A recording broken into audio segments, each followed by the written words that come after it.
Мұздай арктикалық далада сіз әлемдегі ең қауіпті жыртқыштардың бірі полярлық аюмен бетпе-бет келесіз. Қорғаныссыз шабуылдан аман қалу мүмкіндігіңіз 10%-дан төмен. Көптеген адамдар полярлық аю адамдардан аулақ жүреді деп ойласа да, олар аш болса немесе қауіп сезінсе, агрессивті болуы мүмкін.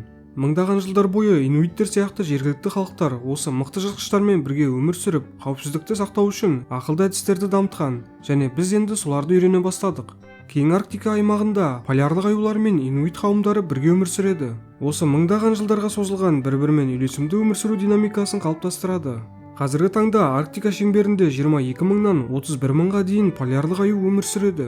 Ең үлкен популяциялар Канаданың Арктикасында кездеседі. Мұнда шамамен 16 мың аю теңіз мұзымен жағалауда мекендейді. Тек Канаданың өзінде 65 мыңға жуық инуит солтүстік территориялардағы 53 қауымдастықтан тұрады. Көптеген ауылдар полярлық аюлардың негізгі мекендерімен қабаттасып жатыр. Полярлық аюлар мен инуиттер аумақтарының қиылысуы табиғи түрде жиі кездесулерге әкеледі. Канаданың ең үлкен территориясы Нунавутада орман мен жануарларды қорғау қызметі жыл сайын 380-400 полярлық аюмен кездесуді тіркейді. Және бұл тек белгілі жағдайлар ғана.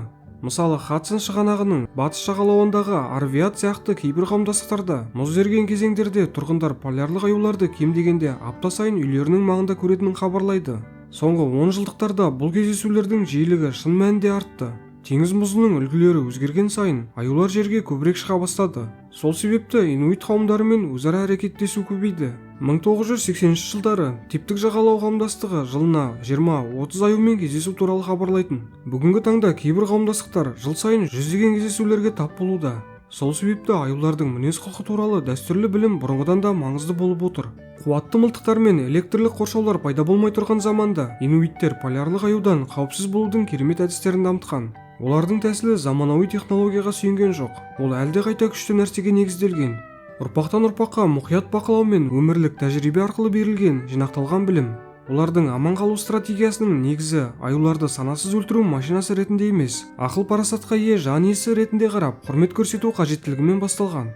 Бұл тек философиялық көзқарас емес еді. Бұл практикалық аман қалу даналығы болатын.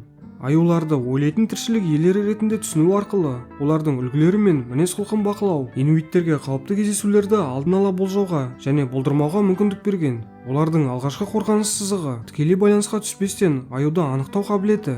Аңшылар жел бағытын оқып, оны анықтау үшін суланған саусақтарын пайдаланып күрделі әдіс дамытқан. Олар шаңдағы кішкентай қар үйінділерін жасап, желдің қалай шашырайтынын бақылаған. Сол арқылы аюдың иісін әкелетін жасырын ауа ағымдарын анықтаған. Бір қария әкесінің осы нәзік жел үлгілерін оқып, аюды 2 шақырымнан да алыс жерден анықтай алатынын еске алған. Инуиттер шебер іздеушілерге айналды. Олар қарда басқалардың мүлдем байқамайтын әңгімелерді оқи алған. Олар іздің тереңдігі мен аюдың өлшемін, ашық деңгейін, қозғалыс бағытының туралығын және тіпті іздер арасындағы аралықтан ниеттерін анықтай алған. Тік сызықты із, мақсатты аю, әдетте аң аулап жүрген. Шұбалаңқы іздер аса қауіпті емес қатерді білдіреді. Бір аңшының айтуынша, қар газет сияқты, оны қалай оқу керегін білсеңіз мүмкін, бірақ олардың ең таңқаларлық қабілеті әртүрлі аю демалу дыбыстарын анықтау болды. Олар қызыққан аюдың төмен, тұрақты демалуын таныған. Бұл кейде агрессивке айналуы мүмкін. Қорққан аюдың тез, бетке демалуын анықтаған. Ол қашуға бейім. Бұл дағдылар соншалықты тиімді болды. Кейбір қазіргі полярлық аю зерттеушілері дәстүрлі инуит білімін қауіпсіздік протоколдарына енгізе бастаған. Барлық осы әдістер инуиттерге қақтығыстан аулақ болуға көмектесті, бірақ олар әрдайым қауіпсіз болмайтынын білді. Егер сіз дәмді тағамның иісін сезсеңіз, полярлық аю оны одан да алыстан аңғара алады. Инуиттер аюдың керемет иіс сезу қабілетін түсінген. Ол 20 миль қашықтықтан итбалықтарды аңғара алады. Сондықтан азық-түлікті дұрыс сақтау олардың ең маңызды қорғанысы болды. Ет сақтау мұқият жоспарланған операция болды. Инуиттер ешқашан азық-түлікті тұрғылықты жерлеріне жақын сақтамай, кемпингтен жел бағытына қарай арнайы сақтау қоймаларын жасаған. Бұл қоймалар әдетте мұз блоктарынан жасалған көтерілген платформаларда тұрғызылып, азық-түлікті көтеріп, аюлардың қол жеткізуін қиындатқан. Кейбір қауымдастықтар бірнеше сақтау қоймаларында жасайтын. Азық-түлікті шашып орналастырып, бір ғана өте тартымды нысан жасамау арқылы, әсіресе табанды аюды қызықтыратын жағдайдан аулақ болуға тырысқан. Итбалық майынан жасалған шамдарды пайдалану ерекше назар аударуды талап етті. Бұл шамдар жылу мен жарық үшін маңызды болса да, оның күшті иісі мильдерге дейінгі қашықтықтан аюларды тарта алатын. Шешім қандай болды? Стратегиялық орналастыру. Шамдар осылай қойылған. Олардың түтіні негізгі тұрғылықты жерлерден алыстатылып, басты жел бағыттарына қарай тарап отырды. Өте қауіпті кезеңдерде олар қызықты жүйені қолданған. Қардан жасалған жел тосқауылдары арқылы шамның түтінін шашып, иісті аңдап келген аюларды шатыстыру. Ас пісіру тағы бір қиындық туғызды. Инуиттер тамақ иістерін басқарудың арнайы әдістерін дамытқан. Мысалы, негізгі лагерден бөлек арнайы ас үй аймақтарын құру. Көбінесе олар иісті шашпайтын жел бағыттарын ескере отырып, қардан жасалған ас үйлерді пісірген. Бір ерекше ақылды әдіс арнайы түрдегі мүк жанып тұрған отқа қосу. Мүк түтіні тамақ иісін жасырып, аюды шатыстыруға көмектескен. Дәстүрлі азық-түлік сақтау әдістері де аюларды тартуды азайтты. Етті ашық қалдырып кептіргеннің орнына олар тас қоймаларда қардан қапталған етті пісіріп, тартатын иістің таралуын азайтатын әдістерді дамытқан. Бір қарияның мынандай сөзі бар еді: аюдан ақылды болу керек, оның иіс сезетін қабілетінен де жоғары болу қажет. Полярлық аю мекендерінде қауіпсіз баспана салу тек жылылық сақтау ғана емес, сонымен қатар қорғаныс бекінісін жасау. Инуиттер қорғаныс сәулет өнерін тек қар мен мұзды пайдаланып меңгерген. Қарапайым баспаналарды таңғаларлықтай күрделі аюға төзімді құрылымдарға айналдырған. Мысалы, әйгілі иглу тек жылылық үшін ғана жасалған емес, оның күмбез тәрізді пішіні керемет мықты болып, аю үстіне шығып кетсе де оның салмағын көтере алатын. Кіреберіс туннелі қасақана тар және төмен салынған, аюдың кең иықтары арқылы өтуін қиындату үшін. Кейбір иглулар бірнеше бөлмеден тұратын, қиылысы көп, аюларды шатыстыратын лабиринт тәрізді. Стратегиялық орналастыру маңызды болған. Лагерлер әрдайым биік жерде, барлық бағытқа көрінісі ашық салынған. Сол арқылы жақындап келе жатқан аюларды байқауға мүмкіндік берді. Баспана жел бағытына сәйкес орналастырылып, адам иісі белгілі аю жолдарынан алысқа жеткізілген. Бір ерекше ақылды әдіс ауылдарды табиғи мұз қалқандардың жанына салу. Олар аюларға қиын жер болғандықтан әдетте жақындамайтын. Инуиттер арнайы тығыздалған қардан жасалған табиғи дабыл жүйесін ойлап тапқан. Баспана маңында арнайы сығылған қардан жолдар жасап, адам жүрсе айрықша сырылдау дыбыс шығаратын. Әр аймақтың өз дыбысы бар. Ұйықтамайтын жерлерге жақын жолдар терең сырылдаған. Сол арқылы аю қай бағыттан келе жатқанын тіпті толық қараңғылықта да анықтауға болады. Аюлар көп кездесетін аймақтарда қауымдастық түнгі кезекшілік ұйымдастырған. Бұл іш пыстырарлық күзет емес. Олар уақытты әңгімелер айтуға, құралдар жасауға, жас мүшелерге аюдың мінез-құлқын үйретуге пайдаланған. Күзетші арнайы жасалған мұз баспанасында барлық бағытқа қарау мүмкіндігімен орналастырылған. Қауіп жақындаса лагерге дабыл сигналдарын жіберуге дайын тұрған. Қазіргі аңшылар қуатты мылтықтарға сүйенсе, олардың ата-бабалары қатал ортадан алынған материалдардан керемет тиімді қарулар жасаған. Негізгі қорғаныс қаруы нан-юляк, шамамен 7 футтық арнайы аю найзасы. Бұл жай түпсіз таяқ емес еді. Олар дрейф ағашы немесе кит сүйектерінен жасалған инженерлік шедеврлер. Ағаюмен кездесу үшін арнайы жобаланған. Дереу дайындалған дрейф ағашынан жасалған қол, оның мықтылығымен қатты суықта сынбай, икемділігімен ерекшеленген. Найза басы көбінесе морж сүйегінен немесе сүйектен жасалған, арнайы шиптермен жабдықталған. Аюға еңіп кеткен жағдайда, қашып кеткенде ізін табуға болатын қан іздерін қалдыратын. Бұл найзалардың ерекше жағы модульдік дизайны. Басы зақымданса, оны тез ауыстыруға болады.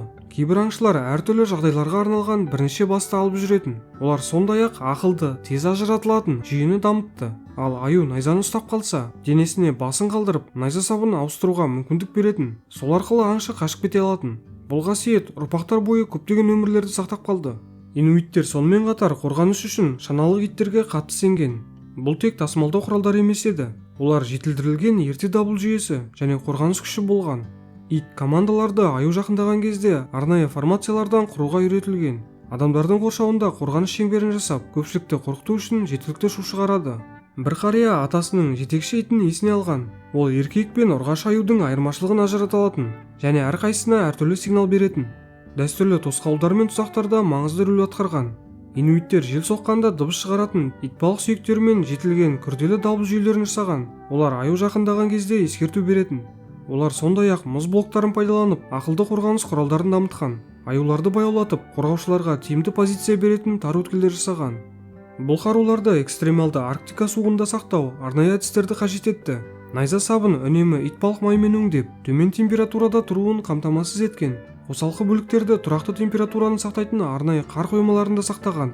Кейінгі жылдары сауда арқылы алынған металл құралдарда қосымша күтімді талап етті. Олар металл найза басын итбалық терісіне орап, қатайып кетпеуін қамтамасыз еткен. Арктика статистикалық орта емес. Әр маусым сайын инуиттердің полярлық аюдан қорғану тәсілдері де өзгеріп отырды. Олар аюлар жыл бойы әртүрлі мінез-құлық көрсететінін түсінген. Сондықтан әр маусым үшін бөлек қорғаныс стратегияларын қолданған. Көктем ең қауіпті уақыт саналған. Қыстың бірнеше айлық ұйқысынан кейін аюлар аш және агрессивті болып шығып, адамдарды аң ретінде көруі мүмкін. Бұл кезде инуиттер қауіпсіздік шараларын күшейтті. Топпен жүру туралы қатаң ережелер орнатып, аң аулау тек күннің жарық уақытында, аюлар әдетте белсенді емес кезде ғана шектелген. Инуиттер бұл айларда ауылдарын ішкі жерлерге көшіріп, аюлар жиі патрульдейтін жағалау сызығынан абайлап қашықтықты сақтаған. Жазда белгілі аю үңгірлері мен тамақтану аймақтарын айналып өтетін арнайы маршруттар жасаған. Олардың аңшылық тәжірибесі де өзгерген. Аюлармен бәсекелес болуы мүмкін. Мұз жиегінде итбалық аулаудың орнына жазда олар карибу мен балыққа көп көңіл бөлген. Күзде тағы бір бейімделу қажет болған. Бұл кезде аюлар белсенді аң аулап, қысқа май жинайды. Инуиттер аюлар әр жыл сайын ұқсас үлгілерді қайталайтынын білетін. Сол арқылы қауіпті аймақтардың егжей-тегжейлі психикалық картасын жасаған. Олар бұл орындарды тау-тастар арқылы белгілеп, басқаларды ескертіп, мыңдаған жылдарға созылған күрделі географиялық ескерту жүйесін жасаған. Қызықты дәстүрдің бірі аю күнтізбесін жүргізу. Әр жылдары аюлардың қай кезде және қайда пайда болатынын егжей-тегжейлі жазып, болашақ үлгілерді болжауға көмектескен. Қыс 24 сағаттық қараңғылық кезеңі ерекше қиындық әкелген. Инуиттер мұз үлгілерін оқуда таңғаларлық әдістер дамытқан.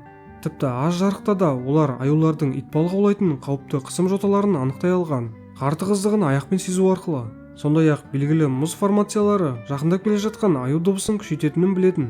Сондықтан лагерін осы табиғи дабыл жүйелерінің жанында орналастырған. Қысқа аңшылық топтары лагердің айналасына арнайы қар қабырғаларын салып, ай жарығының әлсіз сәулесінде шағылдырып, жақындап келе жатқан аюларды көруді жеңілдеткен. Бір маусымдық бейімделудің ең таңғаларлығы оны сақтау және ұрпаққа беру тәсілі. Әр ұрпақ өз бақылауларын осы білім қорына қосып, жыл бойы аю мінез-құлқын терең түсінуді қамтамасыз еткен. Инуиттер полярлық аюдан қорғану тек жеке жауапкершілік емес екенін түсінген. Бұған бүкіл қауымдастықтың бірлескен жұмысы қажет болған. Дәстүрлі ауылдардың орналасуы аю қауіпсіздігін ескеріп мұқият жоспарланған.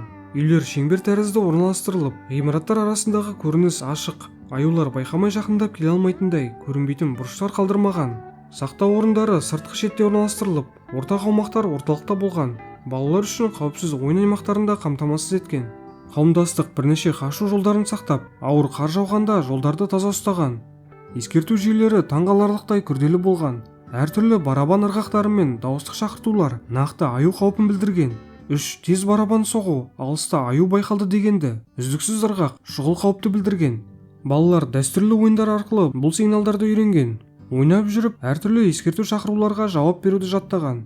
Бір қария әзілмен былай деді: "Біздің балаларымыз жүруді үйренбестен бұрын қауіпсіздікке қалай қашуды үйренді." Мүмкін ең таңғаларлығы балаларға аюдан қорғануды үйрету жүйесі. Қорқыту арқылы емес, ойын арқылы қызықты әрі маңызды дағдыларды дамытқан. Балалар қарда жасалған жалған аю іздерін қадағалап, жел бағытын оқу жарыстарына қатысқан. Бір танымал ойында балалар көздерін байлап, әртүрлі ескерту сигналдарын тануға тырысқан. Сол арқылы сигналдарға инстинктивті жауап беруді үйренген. Бұл ойындар өмір бойы есте қалатын маңызды аман қалу білімін ұрпаққа жеткізуді қамтамасыз еткен. Инуиттер полярлық аюмен бірге өмір сүрудегі табысы үстемдікке емес, түсінуге негізделген. Ұрпақтан ұрпаққа берілген білім арқылы олар қақтығысты болдырмаудың күрделі әдістерін жасап, осы қуатты жыртқыштарға құрмет көрсеткен. Олардың даналығы бізге терең түсінік арқылы күш көрсетусіз де үйлесімді өмір сүру мүмкін екенін дәлелдейді. Бүгінге осы. Келесі кездескенше.